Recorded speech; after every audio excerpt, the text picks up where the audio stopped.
May laman? May laman to. Ayan o. Oh, laki. May...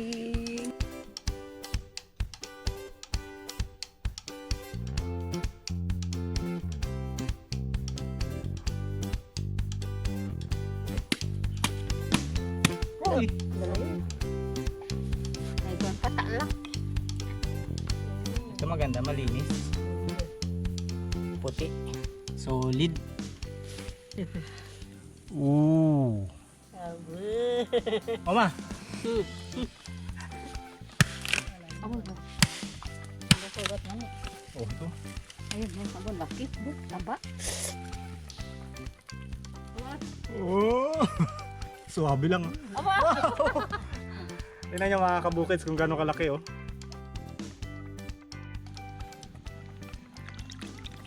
Sarap! Sarap mga kabukids. First time to.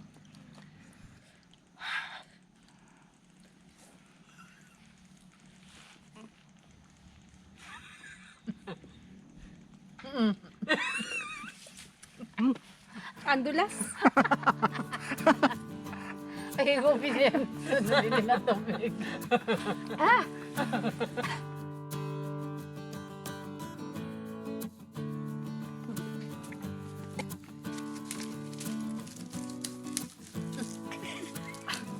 Oops. Ah! Sabor! Ang sabor! Ha?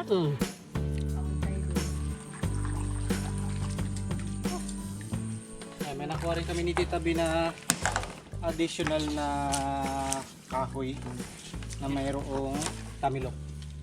So ito mga kabukids, kinuha namin at dadalhin namin doon sa kubo para yung nakuhang tamilok kanina dadagdagan natin at lutuin natin doon. Paksiw na tamilok. Okay. So yan na.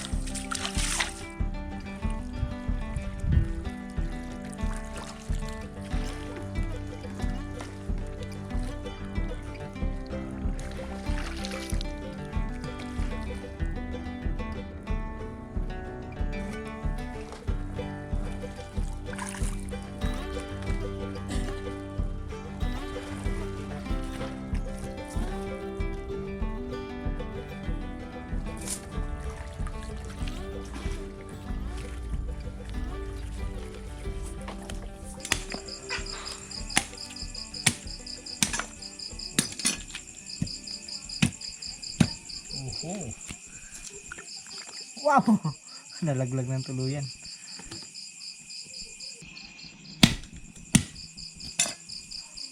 Yun oh. Wow.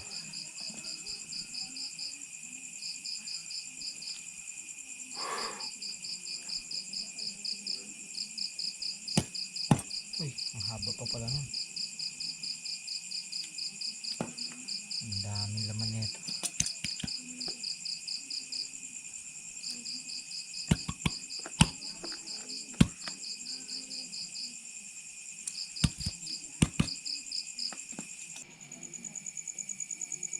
Ayaw pong malaglag mga kabukids.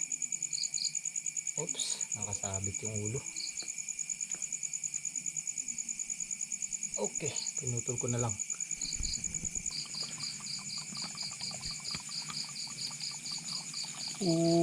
Wow! Wow, ang haba na ito. Yun, sagad na sa kanyang ulo.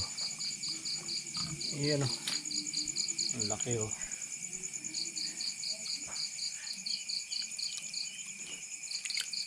Ayan, ganyan na lang kakonti mga kabukids oh, kapag nalinisan. So, pakukuluan lang natin yan.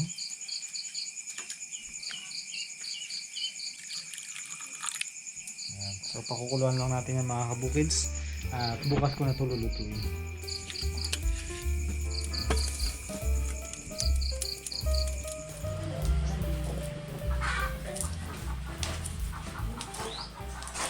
Paparamdam mo. Diyan ka lang, relax ka lang dyan. Wala pang laman yung luya. Gusto ko mo lang tumikim ngayon ng tamilok. Paksiw na tamilok. Ayan na mga kabukids, ito na po yung ating tamilok kagabi. na pinakuluan, nilagay ko lang sa ref para ngayon ay lulutuin nating paksiw. Nagliliit na. Saka meron din po kami dito mga gulay, pandagdag natin sa ulam. Laki nung napitas namin doon sa may kulungan ng itik. Halos na to, kulang-kulang 1 kilo. Malaki pa sa braso ko. Oh, malaki pa nga sa katawan mo nga, mas malaki pa eh. Ay, malambot pa siya. Saan ka galing? Ang meeting? Yun talaga. Meeting is live talaga si Tita B ah. Buti may meeting ka dito sa baryo. Kung wala, kami lang ang kakain. Sakto pala eh.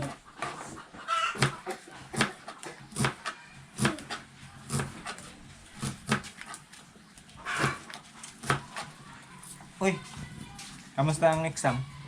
Wala kami exam. Iyak na naman si Kabilog kahapon. Kasi gusto niya ma-perfect na naman yung exam. Kaso may isang mali. Gising eh. Umiyak. Alam ang gas eh. Competitive din eh, no? Competitive eh. Gusto niya ma-perfect din. Isa lang ang mali. Ako nga hindi nakaka-perfect dati. Kahit minsan. Dati nga isa lang ang tama ko. Hindi nag-iyak. Hindi ako nag-iyak. Ngayon isa lang ang mali mo, nag-iyak ka na. Gagayat-gayatin pa yan? Hindi na. Ganyan na lang. Okay na. Kahit mahaba, no?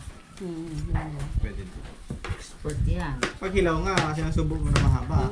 Kagaya nga. Ito kaya gamba. Aba, may regalo pala siya. Ang ganda yun. Yan yung sa mga lahat ng hindi naka-perfect. Hindi. Mas masarap daw pag hindi ginamit ng kutsilyo. Ganun pala yun. Ganun pala yun. May papiga-piga pa. Alam mo bakit? Kasi yung kuko mo may lasa. Nakapasok na doon. Ito kasi natatanggal pa yung kanyang matigas. Sayang yung nakita namin doon mga kabukids na malaking batang eh. Marami sanang laman yun na tamilok. Hindi makayanan. Laki. Ganyan no. Tapos ang haba, natumbang lang siya, natumbang troso. Kung doon ko biniyak, yun marami. Kaso abutin kami ng gabi. Ang hirap pa naman tikinan ng balsa. Hirap na hirap yung may driver eh. Kaya nagpalit na kami. Pati ako nahirapan. Mabigat yung balsa na sariwa. Tapos yung Feeling ko maraming ugat sa ilalim na yun. Di ba tumubo na? Maraming ugat sa ilalim. Kaya pag tinitikinan natin na bumabagal. At para na na yun, naiangat mo na. Yun sana. Yun na nga eh. Para medyo gaan-gaan. Magaan-gaan, agan-agan. Sino kaya nakaisip nun? Mamaya balikan natin. Makabalik nga noon. Iangat ko. Ah,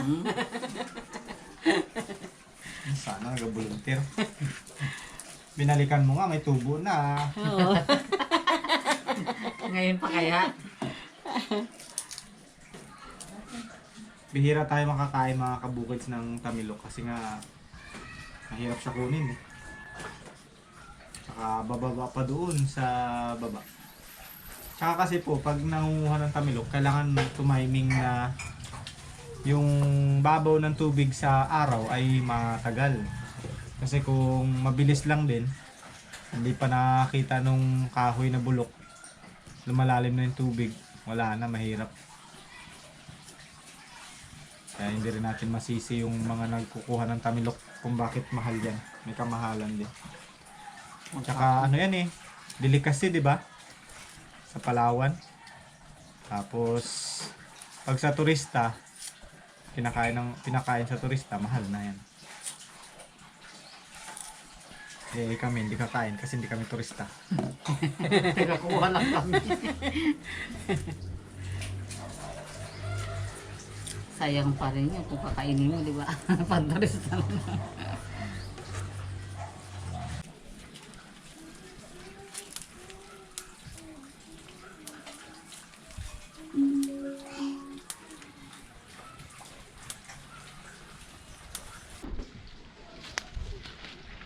Oh, pinasigarat ano?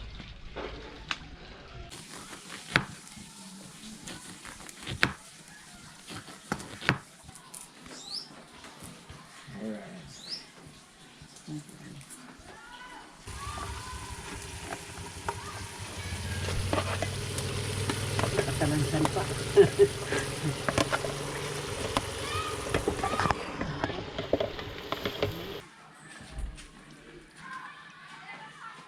mga kabukids. Prepare na natin itong ating paksiw na tamilok. Lagyan lang natin ng yan, basic na ano lang po to, paksiw. Luya, bawang, sibuyas. Mamaya na natin ilagay yung sili, baka umanghang ulit, umanghang ng todo. Tapos lagyan natin nung pinagpakuluan. Konti lang, masyadong naparami yung paglagay ko kagabi.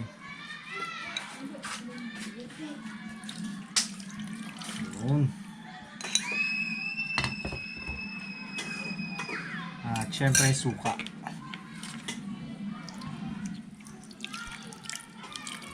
Okay. Asin, lagyan din natin. At paminta.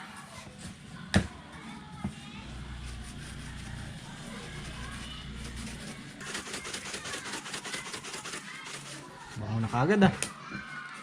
Mas masarap sana, mas marami. Kaso yun lang nakuha natin. Kaya okay na yan. Ako, pati yung takip hindi ko masya. Sasalang natin yan pagkatapos ni Mama B magluto ng gulay.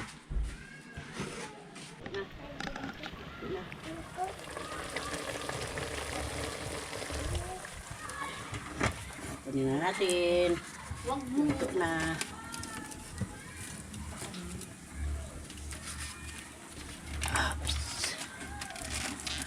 Okay. Luto na. Masarap yan ma. Kasi ito masarap. Yan, salang na po natin mga kabukits itong ating paksiw na tamilok. Pakuluin lang po natin konti at saka natin lagyan ng sili.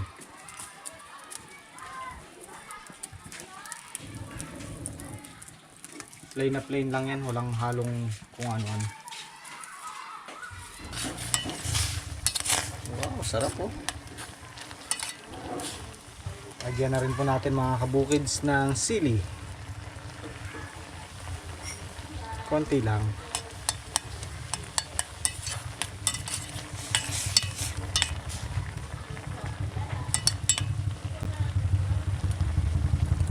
Ow.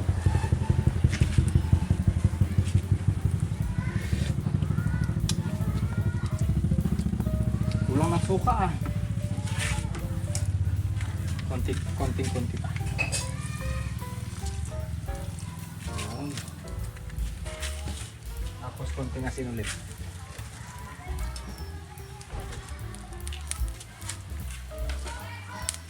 Kailangan kasi perfect. Minsan lang tayo magluto nito, dapat perfect.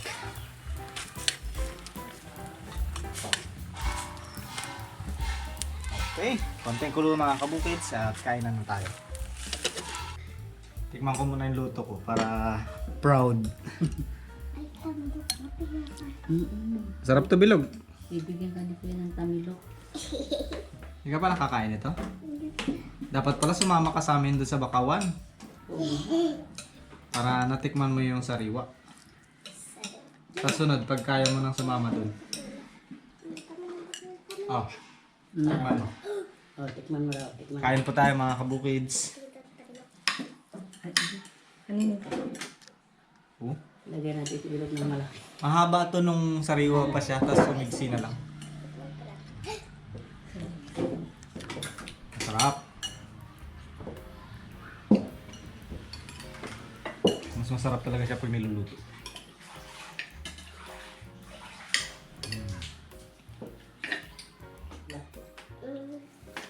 Sarap ng gulay mga kabukids to. Yung ating patola, nakaulam na, nakahilod pa. Medyo may konting ano na siya, may konting rabot.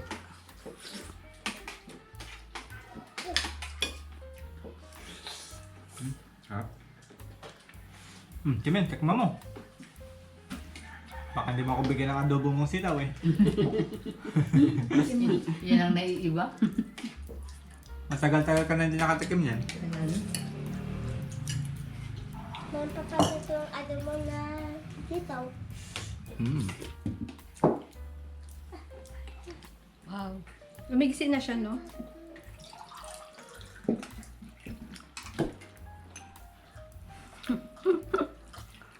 Ano, kaya mo na? Pagluto na? Masarap na siya. Sa una lang siya, nakakatakot kainin. Tsaka kinikilaw lang talaga to, di ba? Sa amin lagi paksiw dati. Bihira kami magkain ng kinilaw ng tamilok. Kung mahilig ka sa kinilaw, yan. Kain tayo.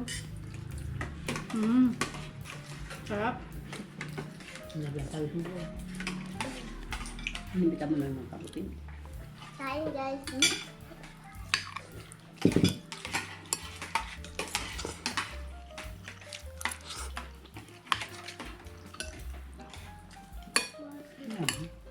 Masarap ang ating gulay ah. Nakukuskus agad yung ano ko. Ito ka mo. Bagay sa may ubo.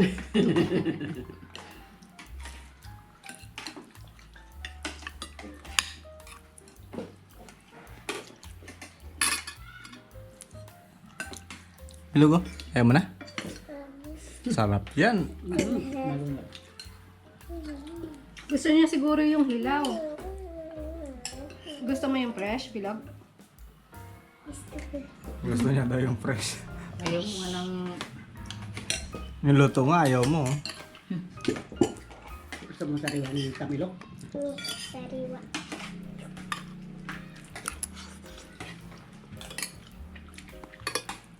Nag-firm siya, no? Yung mga matatanda nga dati, hindi nila tinatanggal yung ano sa gitna. Yung puti. Yung putik. Dagdag sa lasa daw yun eh. Ano lang naman yun eh, kahoy. Oo, kahoy. Kahoy lang yun. Ang kinain niya no, ma. Mm.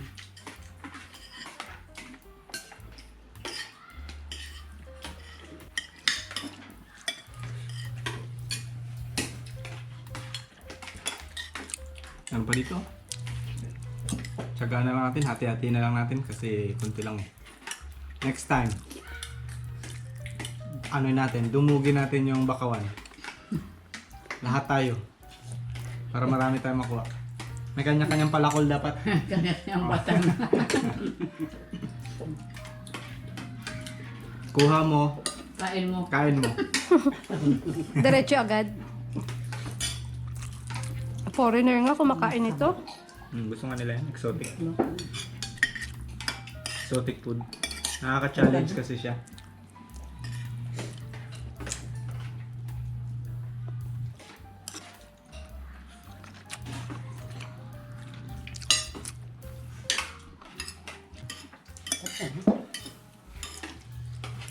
Dami pa eh. Busog ka na? Ano hindi mabusog? Kanina kumain na yan. Ang lawang kain mo na pala eh. Pagkadating niya sa school eh, kumain na eh. Tapos kumain ulit. Gutom lang siya rin. Gutom ka na? At lagi kang gutom pag gagaling sa school. Kaya may merienda rin kayo dun. Diba, minsan na. Ano, hindi ako nakapunta ng piling. Bakit eh? Oh, busog. Hindi ako. Ano, hindi ako nakapunta sa piling.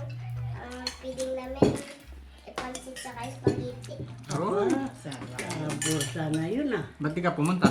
Hindi naman ko akala ko hindi ko lang Ika pa.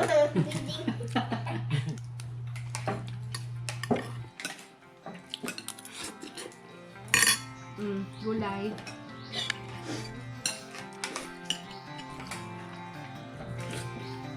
Thank you guys for watching. Bukids! Next time po ulit. Bye-bye po. Ang sarap ng ano natin. Paksiw. Kids.